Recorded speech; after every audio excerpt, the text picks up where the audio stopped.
अस्सलाम वालेकुम friends, welcome back to top smarties. Drama serial माँ नहीं सासू मैं।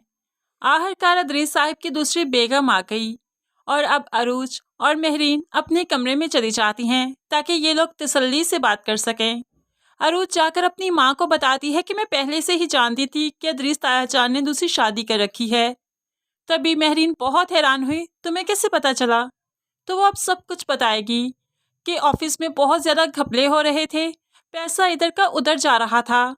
जब मैंने इन्वेस्टिगेशन की तो सब कुछ अदरीस ताया जान कर रहे थे। ऐसे ही मैंने जब इनके बारे में ज़्यादा से ज़्यादा मालूमात इकट्ठी की तो मुझे पता चला कि इन्होंने दूसरी शादी कर रखी है और सारा खर्च उसी घर में जाता है। अरूज सब कुछ बताने के बाद अपनी माँ से कहने लगी, मेरी ज़िंदगी मुकम्मल हो चुकी थी, मुझे मेरी माँ मिल गई थी और फिर मेरा शौहर भी मेरे पास था, मेरे पास औलाद भी थी। लेकिन अदरीस ताया जान से और ताई जान से फिर बर्दाश्त ना हुआ कि वो मेरी ज़िंदगी को अधूरा करना चाहते थे, सलमान को मुझसे दूर करना चाहते थे।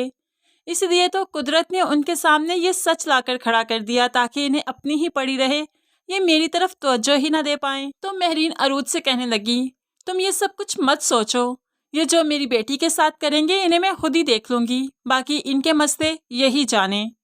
दूसरी तरफ अब शाइस्ता ने रोना धोना शुरू नहीं किया बल्कि अपनी सौतन को देखते ही और भी ज्यादा हिम्मत आ गई और पूछने लगी, अच्छा तुम कह रही हो कि तुम शादीशुदा हो, इनके निकाह में हो, तो क्या सबूत है तुम्हारे पास, बताओ जरा।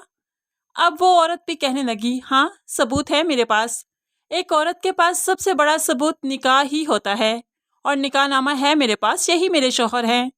अब तो शाइस्ता को बहुत गुस्सा आया, तो तुमने क्यों की इनसे शादी, जानती थी ना ये शादीशुदा हैं।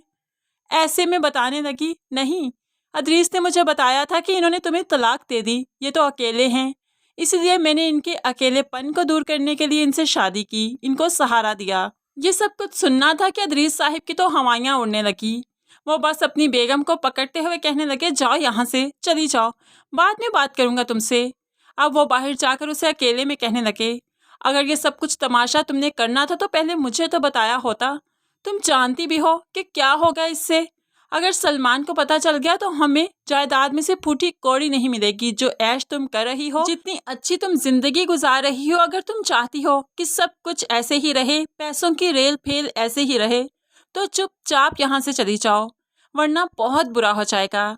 अब वो औरत जो यहाँ से जाने लगी तो शाइस्ता रोक लेती है, नहीं कोई कहीं नहीं जाएगा, सब यहीं रहेंगे, तुम जरा यहीं पर रुको, सलमान को आने दो। अब शाइस्ता चाहती है कि सलमान आए और अपने बाप का असल चेहरा अपनी ही आंखों से देखे ताकि वो अपने बाप को घर से निकाल दे, तब जाकर अदरीस साहिब को उनका अंजाम नजर आए कि सलमान के बगैर और इस घर के बगैर वो कुछ भी नहीं, इवन के शाइस्ता के बगैर वो कुछ भी नहीं।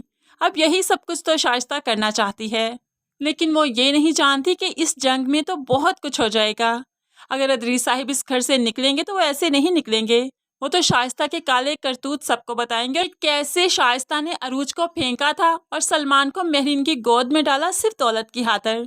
और फिर शाइस्ता भी तो बोलेगी कि कैसे अरूज पर अदरीस साहिब ने गोलियां चलवाई थी जो कि सलमान को लग गई। ऐसे ही अदरीस और शाइस्ता को वाकई अपनी अपनी पड़ जाएगी कि अरूज को तो ये लोग भूल ही जाएंगे, और ये लोग जो अपने ही मुंह से सच बोलेंगे तो सलमान अब इन्हें देखकर शर्मिंदा सा होगा कि वो किस किस्म के वालिदैन का बेटा है कि वो दौलत की खातिर कुछ भी कर गुजरने को तैयार थे। ऐसे में वो अरूज से भी शर्मिंदा होगा, लेकिन अरूज सब कुछ होने के बाद भी सलमान को खुले दिल से अपनाएगी और फिर महरीन भी।